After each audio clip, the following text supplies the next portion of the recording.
अस्सलाम वालेकुम all of you. I hope कि आप सबको मेरी आवाज़ क्लियरली आ रही है।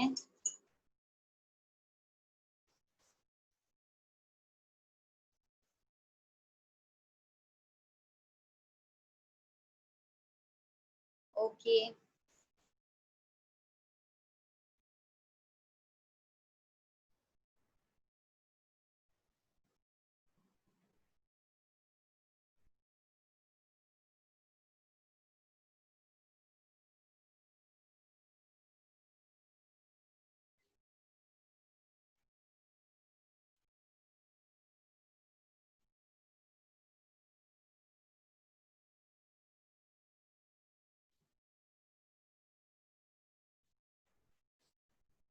जस्ट 1 मिनट का वेट कर लेते हैं, उसके बाद अपनी क्लास स्टार्ट कर लेंगे हम।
आई होप कि आपको पिक्चर भी क्लियर नजर आ रही है और आप सबको मेरी वॉइस भी क्लियरली आ रही होगी। ओके।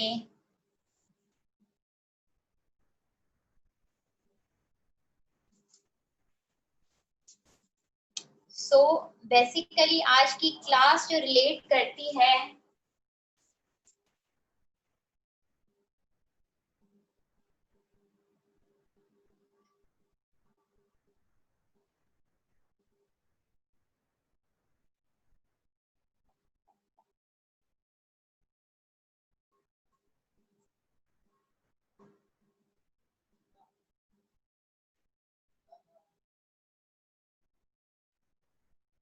इनसे रिलेट करती है जो अभी रिसेंटली पोस्ट आई है, ठीक है, जिसमें हम पढ़ेंगे पेडागोगी,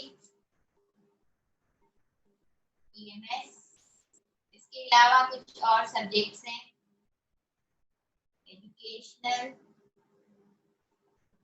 मैनेजमेंट। एमटीटी का मतलब है मैनेजमेंट एंड सुपरविजन।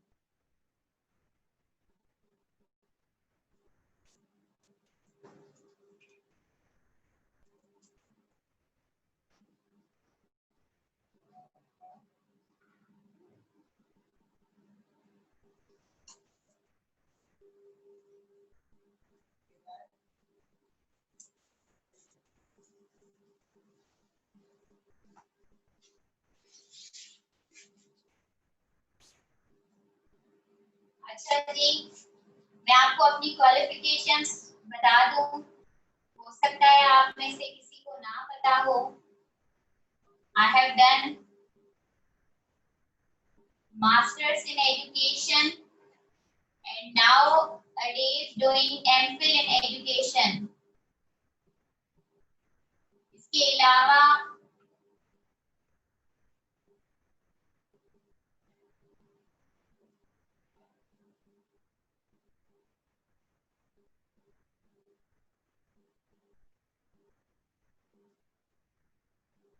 ये फर्दर मेरी डिग्रीज हैं।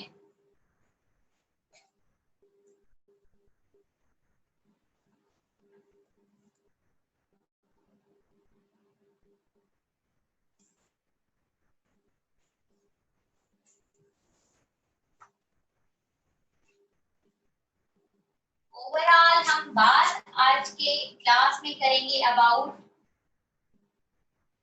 एजुकेशन। ठीक है, अच्छा जी, जैसे कि हम डिफरेंट टॉपिक्स पढ़ेंगे, मैं कुछ टॉपिक्स आपको बता देती हूँ। जैसे फर्स्ट है हमारा introduction of education.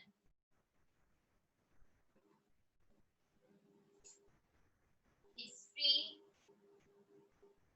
Of education. Research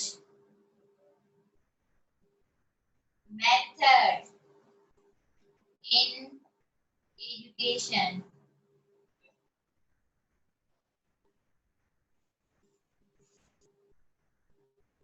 Philosophical and sociological foundations बहुत ही इंपॉर्टेंट होती हैं और टेस्ट में भी इनमें से एमसीक्यूज आते हैं।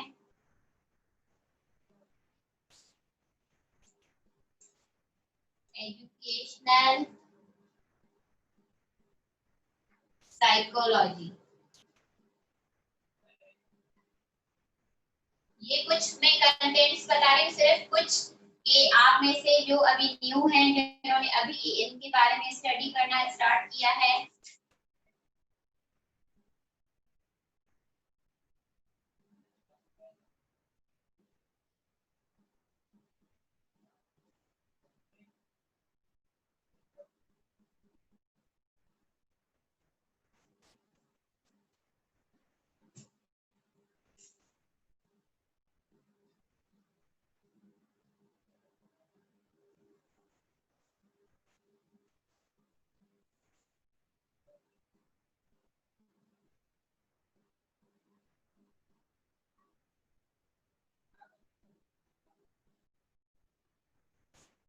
आज का टॉपिक रिलेट करता है ओवरऑल एजुकेशन से, जिनमें इनके अलावा भी हम काफी टॉपिक्स पढ़ेंगे, लेकिन जो अभी स्टार्ट जिन्होंने किया है रिलेटेड टू एजुकेशन से पढ़ना, तो उनके लिए मैं बता दूं कि कुछ टॉपिक ऐसे हैं जिन्हें हम थ्योरेटिकल पढ़ना लाजमी होता है, बिकॉज अगर उनका हमें बैकग्राउंड पता नहीं होगा तो हम फर्दर उनकी कोई भी उन पे रिसर्च भी नहीं कर सकते और उनके हिसाब से कोई एमसीक्यूज भी हमसे सॉर्ट आउट नहीं होंगे, जिसमें हमारे जो टारगेट्स होंगे, एरियाज होंगे, वो होंगे introduction to education, history of education, research method in education, philosophical and sociological foundation, educational psychology, educational testing measurement, उसके अलावा है करिकुलम, इसके अलावा भी आपके हैं स्कूल एडमिनिस्ट्रेशन मैनेजमेंट हो गई, असेसमेंट टेस्ट हो गए, पर्सपेक्टिव ऑफ एजुकेशन हो गया, टीचिंग मेथडोलॉजी हो गई, क्लासरूम मैनेजमेंट हो गए। ये मैं टॉपिक्स आपको बता रही हूँ जो हम फर्दर पढ़ेंगे अपनी जो नेक्स्ट क्लासेस स्टार्ट होंगी। हर टॉपिक का अपना ही अलग सेटअप होता है।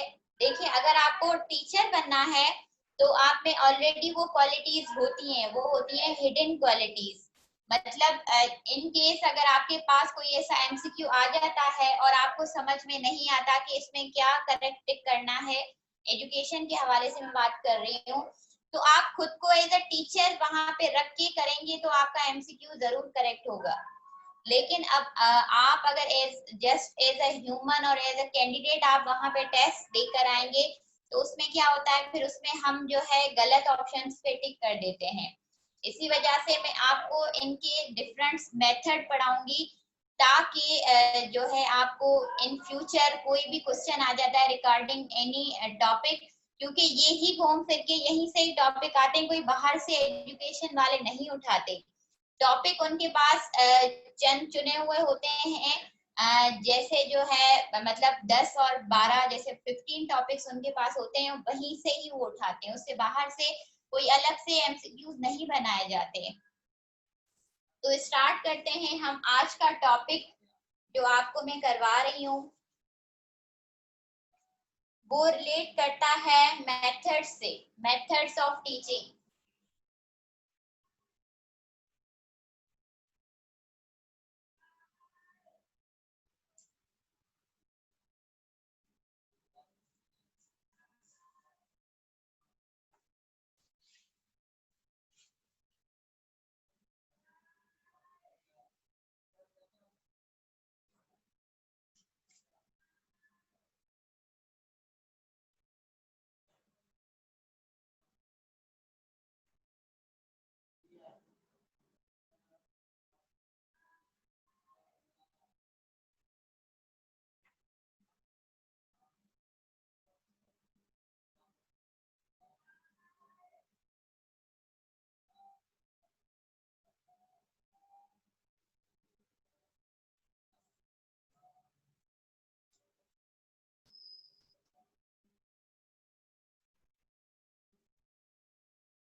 बेसिकली जो टीचिंग मेथड होता है वो एक एक्टिव प्रोसेस है, मतलब जो है नॉन स्टॉपेबल प्रोसेस है, जिसके थ्रू एक पर्सन से दूसरे पर्सन तक इंफॉर्मेशन शेयर होती रहती है। इसको हम कहते हैं टीचिंग। अब डिफरेंट टीचिंग की डेफिनेशंस दी हुई हैं, जिसमें जो है डिफरेंट हमारे जो ऑथर्स हैं वो कहते हैं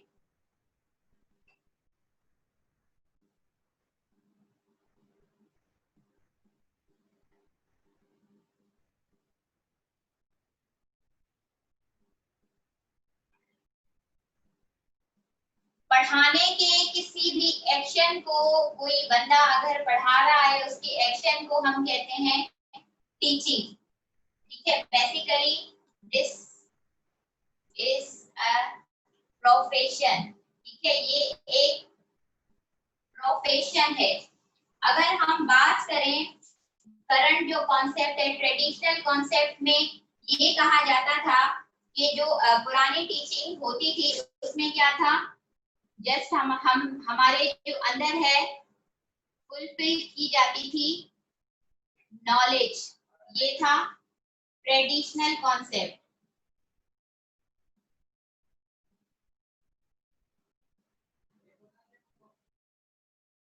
लेकिन हमारा जो करंट कॉन्सेप्ट है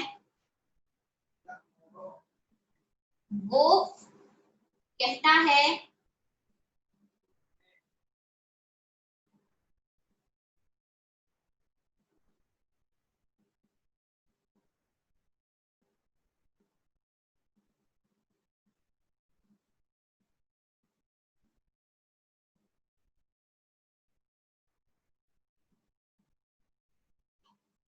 intellectual teaching behaviour imparting knowledge. इसका मतलब ये है कि अगर कोई टीचर है उसके पास जरूरी नहीं है सिर्फ और सिर्फ नॉलेज हो, लेकिन उसके पास अपना थोड़ा सा आईक्यू लेवल भी होना चाहिए, थोड़ा सा इंटेलेक्चुअल लेवल भी होना चाहिए, जिसे हम कहते हैं अपनी थिंकिंग लेवल। थिंकिंग लेवल हमारी होनी चाहिए, जिसके थ्रू वो अपनी जो टीचिंग मेथड्स हैं वो जाके एज अ नॉलेज दूसरे पर्सन तक शेयर करता है, तभी उसके माइंड में वो चीज आती है। पहले क्या था, जस्ट जो है हम कुछ भी रटाफिकेशन लाइक होता था, उसमें अंडरस्टैंडिंग कम होती थी। इसमें क्या था, नो अंडरस्टैंडिंग, जस्ट हमारा बुकिश जो लैंग्वेज होती है वो हम इसमें ज्यादा फॉलो करते थे। करंट कॉन्सेप्ट में क्या है कि टीचर को भी जरूरी नहीं है कि अगर आपका जो है समझे डिग्री कंप्लीट हो गई है इट मींस कि यू आर फॉर्मल टीचर, नहीं। आपकी जो है लर्निंग तब तक चलेगी जब तक आपकी लाइफ है, मतलब आपका प्रोसेस अगर एज ए टीचर चल रहा है उसके बाद भी आपको डिफरेंट चीजें सीखनी पड़ती है, क्योंकि generation to generation different teaching methods हमारे यहाँ आए हुए हैं। तो इसमें क्या होता है, हम अंडरस्टैंडिंग को एनहेंस करते हैं।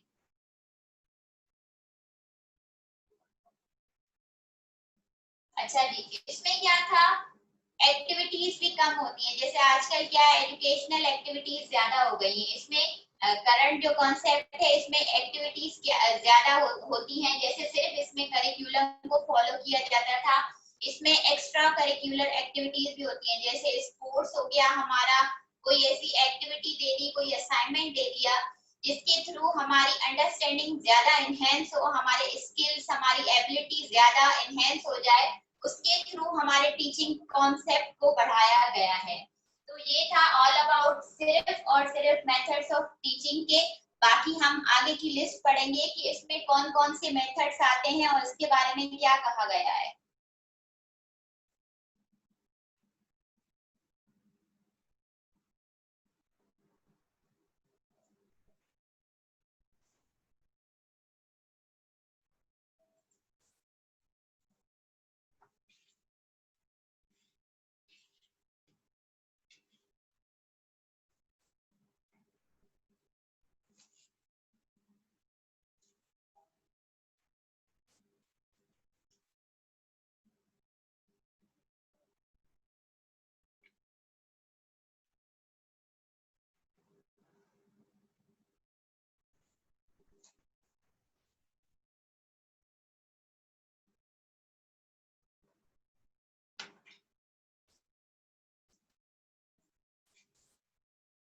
नंबर 1 है हमारा, यहाँ पे लिख लेते हैं,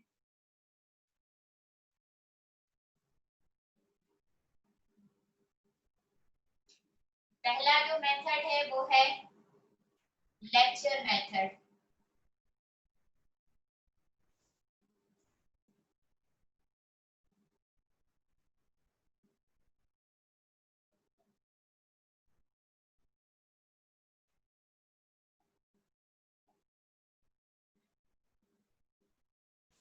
लेक्चर मेथड क्या है हमारा, most common lecture, most common इसको कहते हैं most common method of the word.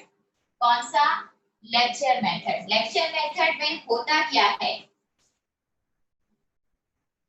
Lecture is an arrangement in which teacher shares information।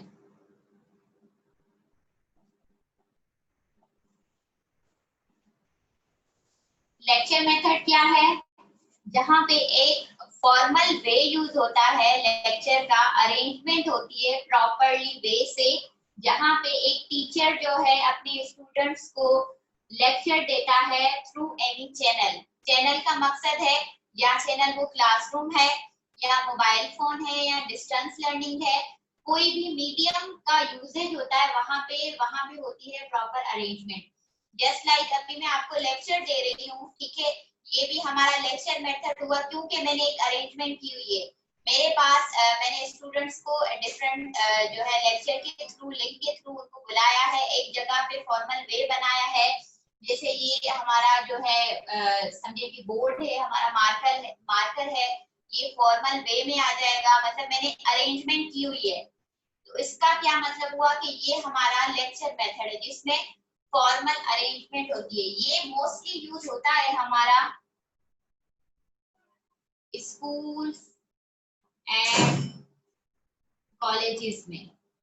Universities में जो है आउट ऑफ कंट्री की यूनिवर्सिटीज में कहीं कहीं पे फॉर्मल यूज हो रहा है लेक्चर मेथड, कहीं पे फिर इनफॉर्मल लेक्चर मेथड हो जाता है। तो इसी वजह से यूनिवर्सिटी में नहीं लिखवा रही, क्योंकि वहां पे लेक्चर मेथड लाजमी नहीं है कि फॉलो हो।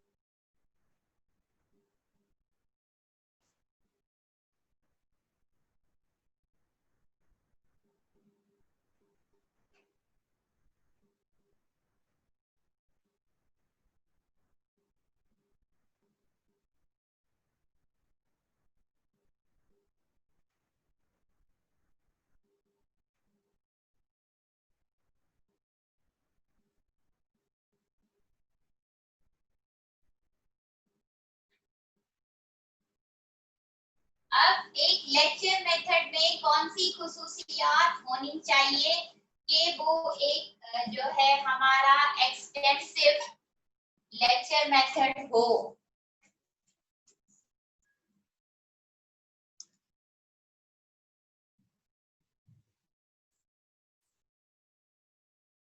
Just wait for a while.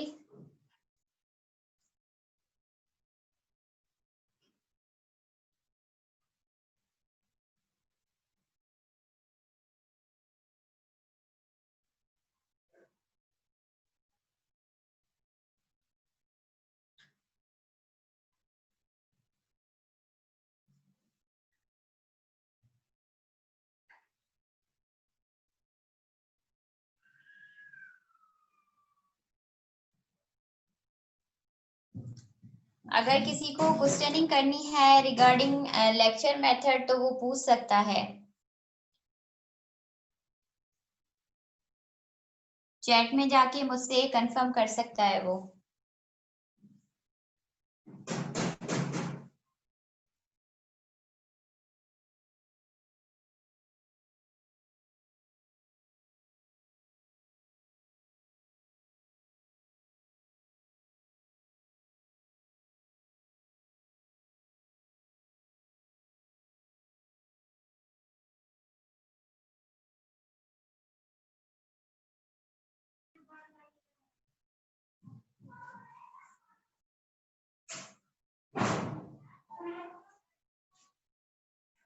I hope कि वॉइस आ रहा है। एक्चुअली लाइट का इश्यू हो गया है तो थोड़ा सा वेट करना पड़ेगा, क्योंकि टाइमिंग का ऐसा कोई है नहीं।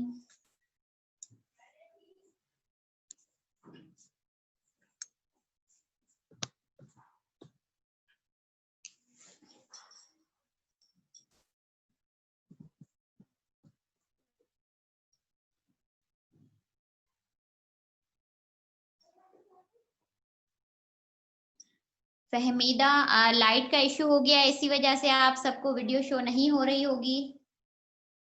जस्ट वेट कर लें 1-2 मिनट का।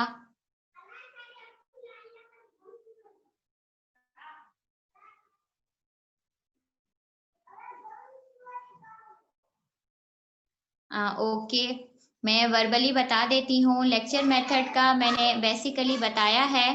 अरेंजमेंट फॉर्मल वे जो होता है उसे हम कहते हैं लेक्चर मेथड। फॉर्मल वे हमारा यूज होता है जस्ट स्कूल्स और कॉलेजेस में, यूनिवर्सिटीज में आप सब लोग गए होंगे, यूनिवर्सिटीज में फॉर्मल लेक्चर मेथड यूज नहीं होता, वहां पे इनफॉर्मल वे होता है। इसी वजह से हम उसको एज अ लेक्चर मेथड में कंक्लूड नहीं करेंगे। दूसरी चीज ये है कि एक अच्छा लेक्चर होने के लिए क्या चीजों का होना लाजमी है, जिसमें पहली चीज ये है कि हमारी नोइंग होनी चाहिए। नोइंग मीन पहचान होनी चाहिए चीजों की। जस्ट लाइक मैं आपको लेक्चर दे रही हूँ, अगर जो है मुझे टॉपिक का पता ही ना हो। ओके सोबिया, ठीक है, जस्ट वेट कर लें 1-2 मिनट का, क्योंकि स्टूडेंट्स को ऐसे समझ में नहीं आ रहा।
आई होप आप सबको आवाज क्लियरली आ रही है।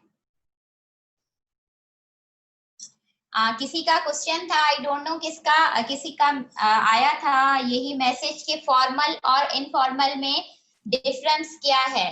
बेसिकली फॉर्मल जो होता है एक प्रॉपर तरीकेकार को कहते हैं, प्रॉपर चीजों की अरेंजमेंट को कहते हैं। जैसे हम स्कूल्स में जाते हैं, हमारा एक फॉर्मल वे होता है। फॉर्मल वे कैसे होता है कि हम एक ड्रेस में जाते हैं, हमें बैग लाना वहां पे लाजमी है, मतलब हर चीज जो है रूल्स और रेगुलेशन के साथ फॉलो करके हम उस वे को फॉलो कर रहे हैं, वो हो गया हमारा फॉर्मल। इनफॉर्मल के मतलब कोई भी तरीकेकार, कोई भी रूल्स रेगुलेशन फॉलो ना हो, जैसे कि हमारी यूनिवर्सिटीज में होता है। यूनिवर्सिटीज में क्या होता है, ना कोई ड्रेस होती है, टीचिंग स्टाइल भी डिफरेंट होता है, कहीं पे इनफॉर्मल टीचिंग होती रहती है, कहीं पे फॉर्मल होती है। टीचर्स अपने हिसाब से पढ़ा रहे होते हैं, कभी स्टूडेंट को समझ आए ना आए, रिजल्ट की टेंशन कुछ भी नहीं होती वहां पे। इसका मतलब क्या है कि इनफॉर्मल है, मतलब वहां पे कोई भी रूल और रेगुलेशन फॉलो नहीं हो रही। तो लेक्चर मेथड का बेसिकली मकसद ही ये है कि अरेंजमेंट ऑफ एनीथिंग, ठीक है, अरेंजमेंट ऑफ एनीथिंग जहाँ पे टीचिंग स्टाइल पढ़ाया जाए। तो अगर अरेंजमेंट नहीं होगी, अगर फॉर्मल वे नहीं होगा, तो हमारा एक गुड लेक्चर नहीं बनेगा। अच्छा लेक्चर तभी बनेगा, अच्छा लेक्चर स्टूडेंट्स को तभी समझ में आएगा जब हमारी प्रॉपर अरेंजमेंट होगी, फॉर्मल वे होगा। तो लास्ट में मैंने एक दो पॉइंट लिखे हैं कि हमारा अच्छा लेक्चर होने के लिए एक टीचर में क्या होना चाहिए। एक तो उसमें होनी चाहिए नोइंग। नोइंग मीन्स यस, देखिए यूनिवर्सिटीज में फॉलो होता है फॉर्मल वे, लेकिन प्रॉपरली नहीं होता। इसी वजह से मैंने यहाँ पे सिर्फ स्कूल और कॉलेज लिखा है, क्योंकि वहां पे फॉर्मल वे होता है, यूनिवर्सिटीज में नहीं होता। इनफॉर्मल कोई ना कोई चीज वहां पे हो जाती है। तो मैं लास्ट की पॉइंट्स क्लियर कर देती हूँ। एक टीचर में क्या क्वालिटीज होनी चाहिए लेक्चर मेथड देने के लिए। एक तो नोइंग होनी चाहिए। नोइंग मीन्स पहचान, हर चीज की पहचान। पहचान में हमारा क्या आ जाता है, इंफॉर्मेशन, कि एक टीचर के पास प्रॉपर इंफॉर्मेशन होनी चाहिए। जस्ट लाइक अगर मैं आपको पढ़ा रही हूँ और मुझे पता खुद को नहीं है कि लेक्चर मेथड है क्या बेसिकली, ना ही मैंने कभी वो ट्राई किया है, तो उसका मतलब कि उस टीचर को हाउ नो नहीं है लेक्चर मेथड की। तो पहचान होनी चाहिए जिसमें हमारा डेटा इंफॉर्मेशन भी आ जाता है, और स्टाइल कैसा पढ़ाना है वो भी आना चाहिए। उसके अलावा रेस्पॉन्डिंग बहुत ही इंपॉर्टेंट ये कैरेक्टर है, रेस्पॉन्डिंग। रेस्पॉन्डिंग का मतलब है कि आप रिप्लाई कैसे देते हैं, आप रेस्पॉन्ड कैसे करते हैं। आप सबका ही मैं यही बता दूं, जैसे आप सब लोग क्वेश्चनिंग करते हैं, जैसे आप सब लोग क्वेश्चनिंग करते हैं, अगर मुझे खुद को आंसर ही नहीं आ रहे, खुद में देना ही नहीं चाह रही उन चीज का आंसर, तो आपको क्या क्लियर होगा, आपको कुछ भी क्लियर नहीं होगा। इसका मतलब है कि जब तक एक अच्छा टीचर रेस्पॉन्सिव आंसर्स नहीं देगा, इसका मतलब है कि वो लेक्चर मेथड एक गुड वे से नहीं दे रहा। तो रेस्पॉन्ड का मतलब है रिप्लाई देना, मतलब आपके क्वेश्चंस की क्वेरीज का आंसर वो कैसे रेस्पॉन्ड कर रहा है। नेक्स्ट हमारी चीज है having a clear understanding. Understanding में क्या चीजें आती हैं, अंडरस्टैंडिंग में कुछ पॉइंट्स आ जाती हैं, जैसे कि हमारी प्रॉपर प्लानिंग होनी चाहिए, ठीक है, स्ट्रेटेजी होनी चाहिए, कॉन्सेप्ट क्लियर होना चाहिए हमारा, ठीक है। अगर एक टीचर आपको ऐसे ही पढ़ाने बैठ गया, उसके पास कोई भी प्लानिंग नहीं है, तो वो वहां पे फेल जाएगा उसका लेक्चर मेथड। अगर आपके पास प्लानिंग ही नहीं है, आपको पता ही नहीं है आपको आज की क्लास में कौन सा टॉपिक पढ़ाना है, आपको स्टूडेंट को क्या रेस्पॉन्स करना है, उनको क्या असाइनमेंट देनी है, आपने कोई स्ट्रेटेजी नहीं बनाई, कोई तरीकेकार ही नहीं है, कोई वे ही नहीं है, इसका मतलब क्या है कि उनको अंडरस्टैंड नहीं होगा। स्टूडेंट जो है वो डाइवर्ट हो जाएंगे, मतलब उनको प्रॉपर अंडरस्टैंडिंग नहीं आएगी।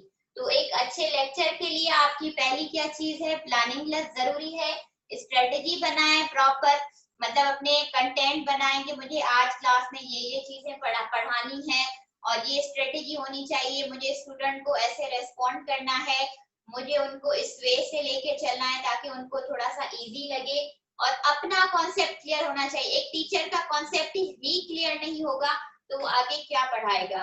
तो ये चीजें हैं एक गुड लेक्चर के लिए। ये था हमारा एक टीचिंग का मेथड जो आप सब लोग इजीली समझते भी हैं, उसको जानते भी हैं, लेकिन उनकी क्या प्रॉपर चीजें होनी चाहिए वो आप सबको नहीं पता होता, हालांकि आप सब ने यही लेक्चर मेथड पढ़ा होता है।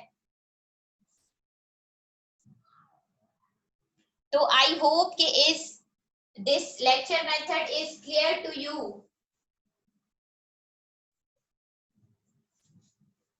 एक टीचर की क्वालिटीज के हिसाब से लेक्चर मेथड कैसा होना चाहिए, ये था बेसिकली इस चीज का कॉन्सेप्ट। अदरवाइज आप सबको पता है कि लेक्चर मेथड है क्या।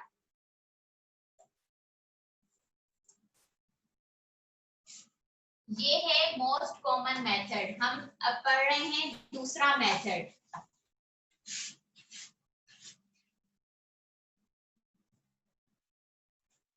सेकेंड मेथड है हमारा रेसाइटेशन मेथड।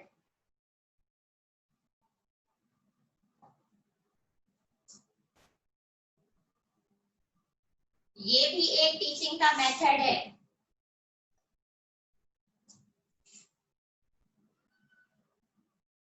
Memorising through repetition.